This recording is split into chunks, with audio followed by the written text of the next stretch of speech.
Hi, I'm Paul Hymarsh, and in this video we're going to take a look at some of the cool features that Helix 3.0 firmware will add to Helix and HX products.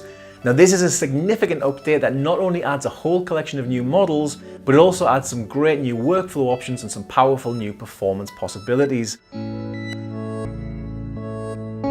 Owners of all Helix and HX products will now find the following effects in their menus.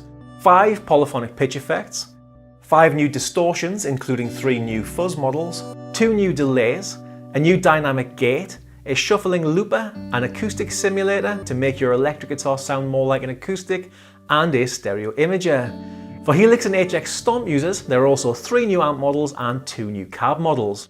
I'm going to get back to some of those effects in a moment, but first let's take a look at some of the other features. If you own HX Stomp, you will now find 8 blocks in the signal path instead of the usual 6, as well as a new command center in the global settings page that will allow you to send out all kinds of commands to other pieces of gear.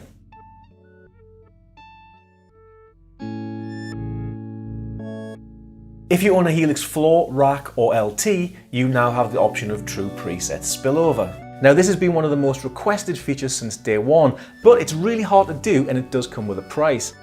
So if you look in global settings, you can switch on preset spillover. Now whenever you change from one preset to the next, all the delays and reverbs will decay naturally over the top of the new preset, and there will be no small audio dropout as the new presets load. So switching between presets is now completely seamless.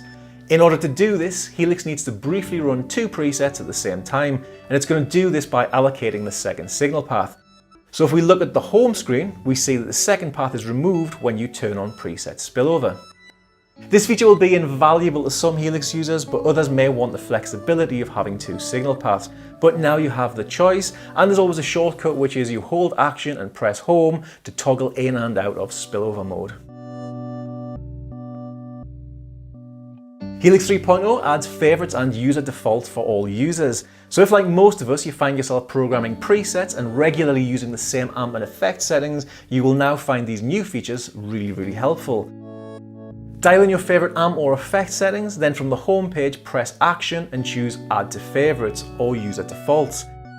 Adding the block settings to user defaults means that whenever you next load up that amp or effect for any of your own presets, it will load up with your own personal settings. Adding a block to favorites puts it in the new favorites menu. This means you can see your go-to effects all in one location. Using a combination of both of these features means that you could recall all of your favorite gear and settings incredibly quickly, especially when you consider that if you choose an empty block and turn the joystick, all of your favorites will appear first. Another requested feature was that the auto impedance on the guitar input could change depending on the first activated block. So for all the fuzz users out there, this has now been implemented over in the global settings preferences. And from now on, any minimum and maximum values that you have assigned to effects for real-time control now have little indicators on the home screen. We also have some great new artist presets available. So how much is all of this going to cost? Well, that is the best bit because it's absolutely free once you have the product. So thank you very much for watching and go get the update. Cheers.